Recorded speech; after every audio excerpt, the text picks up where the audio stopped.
Hello everyone, আজকে আমি তোমাদের সাথে চিকেন চাপের রেসিপি শেয়ার করবো, যেটা আমি সানডেতে বানিয়েছিলাম। আর বিরিয়ানিটা না মা বানিয়েছিল, রেসিপিটা নেই, বাট আমি চিকেন চাপের রেসিপিটা বলছি।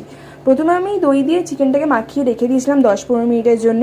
আর তারপরে গরম তেলে ভেজে নিলাম, তারপরে গোটা গরম মশলা দিলাম, আর তার সাথে একটু চিনি দিয়ে দিয়েছিলাম কালারটা ভালো হওয়ার জন্য। তারপরে আদা রসুন লঙ্কার পেস্ট, তারপরে পেঁয়াজের পেস্ট ভালো করে দিয়ে সেটাকে নেড়ে নিলাম। তারপরে নুন, হলুদ গুঁড়ো, জিরের গুঁড়ো, আর হলুদ গুঁড়ো না একদম অল্প দিতে হবে, দিয়ে সেগুলো নিয়ে ভালো করে নিয়ে তারপরে লঙ্কার গুঁড়ো দিয়ে দিলাম, সেটা দিয়েও ভালো করে নেড়ে নিলাম কিছুক্ষণ। তারপরে ভাজা চিকেনগুলো দিয়ে সেটাকে ভালো করে আমি নেড়ে নিলাম, মিশিয়ে নিলাম।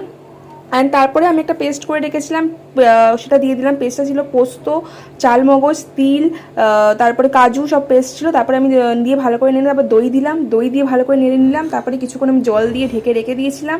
তারপরে নামাবার সময় আমি দিলাম গরম মশলা আর গোলাপ জল, ব্যাস দিয়ে নামিয়ে নিলাম। আর এটাই ছিল আমার চিকেন চাপের একদম ইজি রেসিপি, যেটা আমাকে পিসি বলেছিল। থ্যাংক ইউ পিসি ফর দিস লাভলি রেসিপি।